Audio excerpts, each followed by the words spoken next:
Hello friends, welcome to my channel. आज के video में मैं आप लोगों को जीएसटी रिटर्न से रिलेटेड बताऊंगी और आगे के कुछ वीडियो में भी मैं जीएसटी रिटर्न ही कवर करूंगी। फ्रॉम जीएसटीआर 1 टू जीएसटीआर 3 भी हर रिटर्न का क्या मतलब है, उसमें कौन सी इंफॉर्मेशन फेच होती है, हर कॉलम का क्या मतलब है, ये सब मैं आप लोगों को बताऊंगी।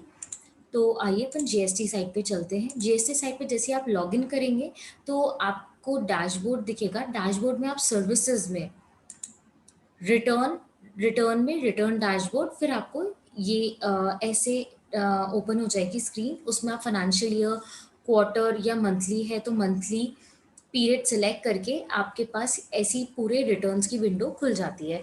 उसमें सारे रिटर्न्स की इंफॉर्मेशन होती है, GSTR 1, GSTR 2A, GSTR 2B, फिर क्वार्टरली जीएसटीआर 2B, फिर क्वार्टरली जीएसटीआर 3B। आइए अपन ये सारी चीज़ें इत्मीनान से समझते हैं।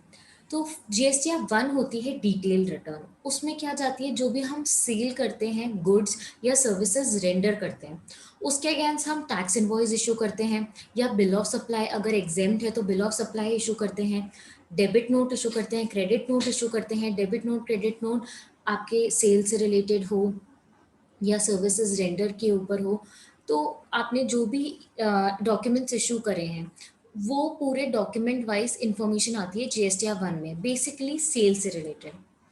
और जो जीएसटीआर 2A होती है और 2B, वो अपनी परचेज से रिलेटेड होती है। मतलब हमने जो परचेज करी है, हम उसके रिगार्डिंग जो इनपुट क्लेम करेंगे। मतलब सामने वाली पार्टी ने, जिससे हमने परचेज किया है, उनने अपनी जब जीएसटीआर 1 फाइल की होगी, क्योंकि उनके लिए वो सेल रिटर्न है, उनने जब वो रिटर्न फाइल की होगी तो हमारे 2A और 2B में रिफ्लेक्ट करेगा। उसके बेसिस पे ही हम इनपुट क्लेम करते हैं। फिर उसके बाद अब क्वार्टरली 2B भी रिफ्लेक्ट होती है। क्वार्टरली 2B इसलिए होती है कि अब आप सब जानते हैं QRMP स्कीम है, जिसमें आप 3B को क्वार्टरली भी फाइल कर सकते हैं। इससे पहले सिर्फ जीएसटीआर 1 थी, जिसमें आप मंथली और क्वार्टरली सिलेक्ट करते थे, बट अब आपके पास जीएसटीआर 3B का भी ऑप्शन है कि आप उसको क्वार्टरली भी आप क्वार्टरली भी सिलेक्ट कर सकते हैं एंड मंथली भी सिलेक्ट कर सकते हैं। तो उस केस में आप क्वार्टरली 3B का ऑप्शन आता है।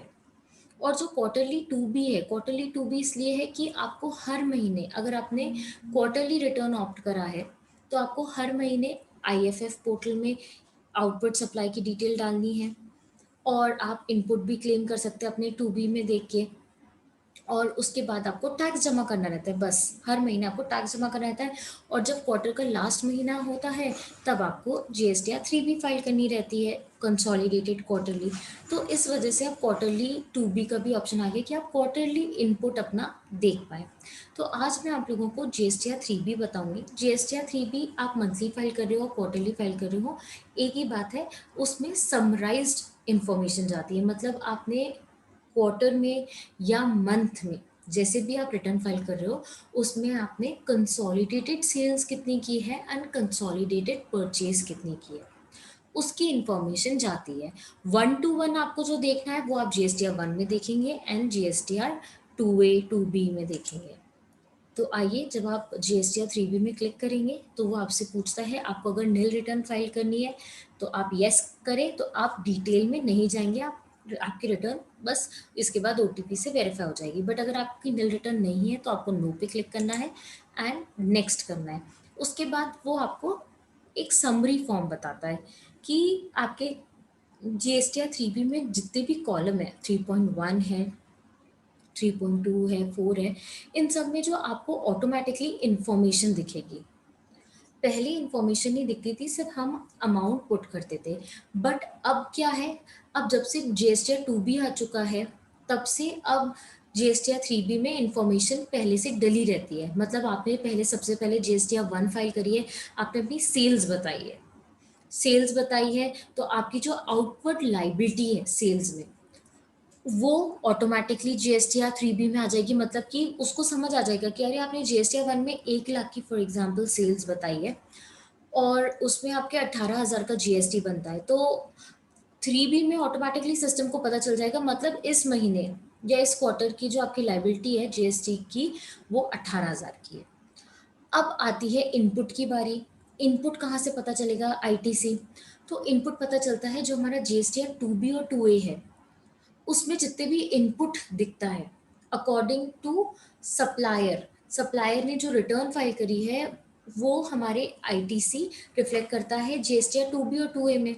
उससे जीएसटीआर 3बी में पता चल जाता है कि भैया अच्छा 18,000 की आपकी लाइबिलिटी है। अब उसके अगेंस्ट आपको इनपुट कितना मिलेगा वो हमें 2ए 2बी से मिल जाएगा।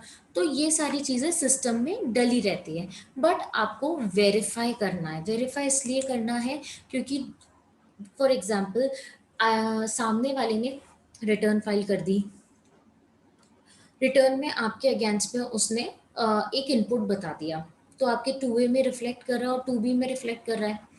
अब शायद आप एलिजिबल ही नहीं हो कि वो आप इनपुट क्लेम कर पाओ। तो यहाँ पर जीएसटीआर 3बी जब आप देखेंगे तो आपको एलिजिबल आईटीसी में दिखेगा, क्योंकि इतना इंटेलिजेंट तो है नहीं रिटर्न कि उसको पता चल जाए कि आपके लिए एलिजिबल क्रेडिट और इनएलिजिबल क्रेडिट क्या है according to the provision of GST. तो वो आपको खुद से डिसाइड करना है। इसके अलावा अगर सप्लायर ने रिटर्न नहीं फाइल करी है तो आपके 2ए 2बी में नहीं दिखेगी, तो उसके केस में भी आपको देखना पड़ेगा। जबकि आप जानते हैं प्रोविजन अपना 36 सब रूल 4 क्या कहता है कि आप 5% तक ले सकते हैं अगर आपके 2बी में रिफ्लेक्ट नहीं कर रहा है आईटीसी, तो इनपुट टैक्स क्रेडिट। तो सबसे पहले एक टेबल आती है 3.1 की, उसमें है tax on outward and reverse charge inward supply. आइए अपन इसको देखते हैं। इसमें आपको 5 पॉइंट्स दिखेंगे। फर्स्ट है outward taxable supply other than zero rated, nil rated and exempt. मतलब जो आपकी टैक्सेबल सप्लाई है वो आपको इस कॉलम में पुट करनी है, क्योंकि जीरो रेटेड आपको सेकंड कॉलम में पुट करना है और जो नील रेटेड है वो आपको थर्ड कॉलम में पुट करना है, एग्जेम्प्टेड भी आपको थर्ड कॉलम में पुट करना है।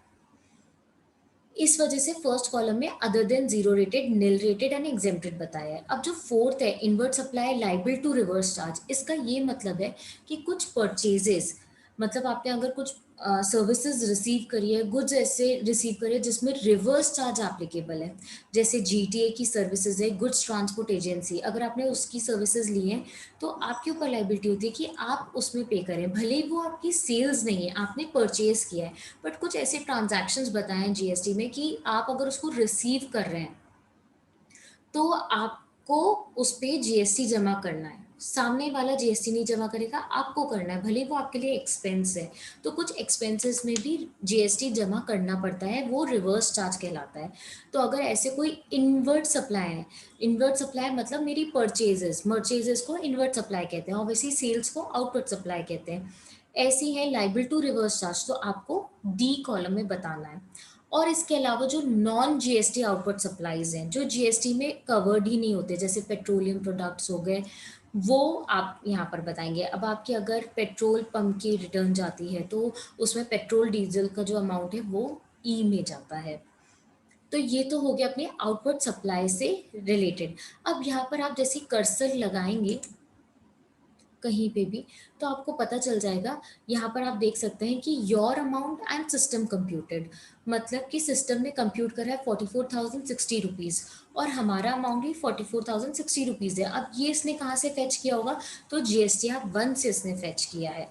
वैसे ही आप दूसरे कॉलम में भी कर्सर लगाएंगे तो आपको your amount and system computed दिख जाएगा।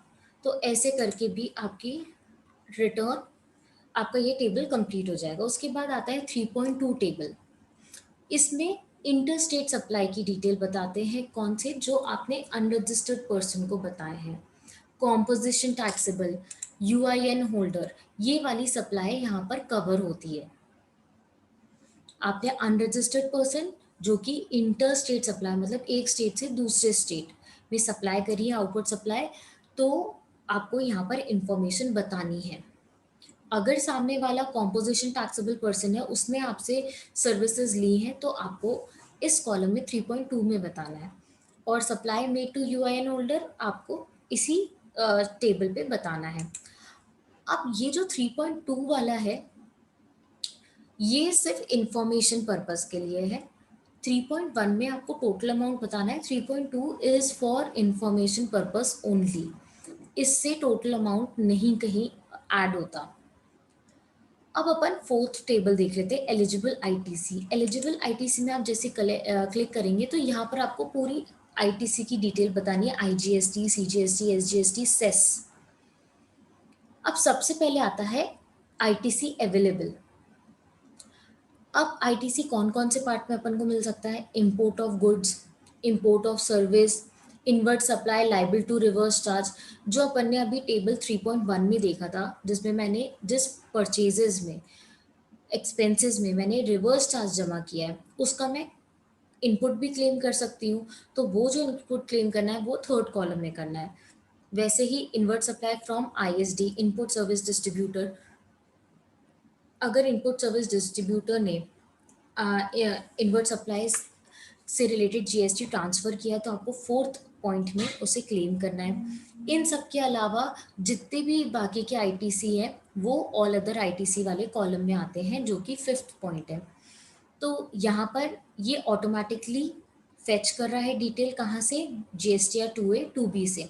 यहाँ पर भी आप देख सकते हैं, जैसे आप कर्सर रखेंगे your amount and system computed amount, अगर इसमें कोई भी डिफरेंस होता है तो आपका रेड नीचे, अभी अब मैं आपको बाहर दिखाऊंगी, वहाँ जीएसटीआर 3B रेड मार्क से आ जाता है। मतलब आपके पास उसका आंसर भी होगा कि आप जो डिफर कर रहे हो वो क्यों कर रहे हो। इसके बाद सेकेंड पॉइंट आता है आईटीसी रिवर्स्ड। अगर आपके मंथ में या क्वार्टर में कुछ ऐसा आईटीसी है जो कि आपको रिवर्सल करना है अकॉर्डिंग टू रूल 42 एंड 43, तो आप फर्स्ट कॉलम में बताएंगे, और अदर देन दीज रूल है तो अदर्स में बताएंगे। इसके बाद net ITC available automatically compute हो जाएगा, और इनएलिजिबल आईटीसी की डिटेल फिर आपको बतानी है लास्ट सेक्शन में। इसमें आपको as per section 17 subsection 5 ineligible ITC है तो आप उसमें बताएंगे, और इसके अलावा कोई अदर है आईटीसी तो आपको सेकंड में बताना है, और फिर आप कंफर्म कर देंगे। तो ऐसे अपने 3 टेबल फिल हो गए। अब अपना फिफ्थ टेबल है एग्जेम्प्ट से रिलेटेड, निल रेटेड से रिलेटेड एंड नॉन जीएसटी से related inward supply. Outward supply तो अपन ने टेबल 3.1 में बता दी है, मतलब सेल से रिलेटेड। अब जो हमने परचेजेस करी है, exempt purchases, nil rated purchases, non GST purchases, तो वो आपको फिफ्थ टेबल में बताना है। फर्स्ट वो पूछता है from a supplier under composition scheme, exempt and nil rated supply. अगर आपने कॉम्पोजिशन डीलर से परचेज किया है तो आपको यहाँ बताना है या क्या वो इंटर स्टेट सप्लाई है या इंट्रा स्टेट सप्लाई है। इंटर स्टेट मतलब एक स्टेट से दूसरे स्टेट, एंड इंट्रा मतलब विद इन दी स्टेट। और अगर नॉन जीएसटी सप्लाई आपने परचेज की है, जैसे मैंने आपको बताया पेट्रोल पंप के केस में जो पेट्रोल डीजल की परचेज है वो यहाँ पर आएगी। ऐसे आप अपनी inward supply exam nil and non GST भी बता देंगे तो फिफ्थ टेबल भी आपकी फिल हो जाएगी। इसके बाद जो लास्ट टेबल है वो 5.1 है, जो कि interest and let fees for previous tax period. अगर आपने प्रीवियस टैक्स पीरियड में लेट रिटर्न फाइल की है तो लेट फीस का अमाउंट यहाँ पर आएगा। अगर आपने लेट रिटर्न फाइल किया तो आपने टैक्स भी अगर लेट जमा किया है तो उस पर जो इंटरेस्ट चार्ज होता है उसका अमाउंट भी आप यहाँ पर बताएंगे। और ये सब पूरे टेबल को फिल करने के बाद देखिए यहाँ पर सिस्टम जनरेटेड जीएसटी 3 भी रेड से दिख रहा है, तो रेड मार्क से तब दिखता है जब आपका सिस्टम और आपका अमाउंट डिफर करता है। उसके बाद आपको सेव जीएसटी 3 करना है, सेव रिक्वेस्ट रिसीव्ड करके आ जाएगा, और फिर आप प्रोसीड टू पेमेंट करेंगे। प्रोसीड टू पेमेंट करेंगे तो फिर अपना टेबल 6.1 पेमेंट ऑफ टैक्स खुलेगा, जिसमें आपको सबसे पहले कैश लेजर की कैश लेजर में आपका कितना बैलेंस है और क्रेडिट लेजर में कितना बैलेंस है उसकी इन्फॉर्मेशन पता चलेगी। जैसे कैश लेजर में कैसे पता चलेगा? IGST, CGST, SGST and cess wise उसमें भी टैक्स में कितना है और आपका इंटरेस्ट में कितना है, लेट फीस में कितना पैसा पड़ा है अभी, इसका आप बेनिफिट ले सकते हैं। ये जो पैसा आपके लेजर में मिलेगा, इसका बेनिफिट आप अब इस रिटर्न की फाइल करने में या फ्यूचर रिटर्न की फाइल करने में बेनिफिट उठा सकते हैं। वैसे जो क्रेडिट लेजर है वो बताता है कि अभी तक का आपका कितना क्रेडिट हो गया है इंक्लूडिंग करेंट मंथ क्रेडिट। अभी जो मैं रिटर्न फाइल करी हूँ उसमें जितना क्रेडिट बताया उसको इंक्लूड करने के बाद आपके पास कितना है, आईजीएसटी कितना है, सीजीएसटी कितना है, एसजीएसटी, उसका अमाउंट यहाँ पता चल जाएगा। जैसे ही आप स्क्रॉल डाउन करोगे तो ये सेट ऑफ पेज कहलाता है। सेट ऑफ पेज यहाँ पर मतलब कि आपकी जो लाइबिलिटी है आईजीएसटी की लाइबिलिटी, सीजीएसटी की लाइबिलिटी, एसजीएसटी की लाइबिलिटी, सेस की लाइबिलिटी, ये आपके अभी तक के जितना भी इनपुट है पहले उससे सेट ऑफ करेगा, फिर आपके जो बैलेंस पेबल आ रहा है वो कैश लेजर से कंपेयर होगा और बैलेंस वो बता देगा कि आपको और पे करना है या फिर सेट ऑफ हो जाएगा। तो जो अपना आईटीसी का सेट ऑफ रूल है वो यहाँ पर लगेगा। अब आईटीसी का सेट ऑफ रूल क्या कहता है कि अगर आपके आपके पास जो क्रेडिट है, आईजीएसटी का भी पड़ा है, सीजीएसटी का भी पड़ा है, एसजीएसटी का पड़ा है, तो सबसे पहले आपको आईजीएसटी को खत्म करना है। आईजीएसटी को कैसे खत्म करेंगे? तो आईजीएसटी इनपुट हमेशा सबसे पहले आईजीएसटी के आउटपुट से सेट ऑफ होगा, उसके बाद सीजीएसटी के लाइबिलिटी से सेट ऑफ होगा, एंड देन अगर बच रहा है तो एसजीएसटी से सेट ऑफ होगा। सबसे पहले आपको आईजीएसटी खत्म करना है, उसके बाद आप सीजीएसटी को देखेंगे। अच्छा, मेरा सीजीएसटी भी बचा है इनपुट, तो सीजीएसटी कैसे खत्म होगा? अगर आपकी आईजीएसटी की लाइबिलिटी है तो आईजीएसटी से भी आप सेट ऑफ कर सकते हैं एंड सीजीएसटी से भी सेट ऑफ हो सकता है, बट एसजीएसटी से सेट ऑफ नहीं हो सकता। सीजीएसटी एंड एसजीएसटी एक दूसरे से लड़ाई करके बैठे हुए हैं, एक दूसरे से कभी भी वो सेट ऑफ नहीं होते हैं। वैसे ही एसजीएसटी का अगर इनपुट है तो वो आईजीएसटी से भी सेट ऑफ हो सकता है और एसजीएसटी से सेट ऑफ होगा, सीजीएसटी से बिल्कुल भी नहीं होगा सेट ऑफ।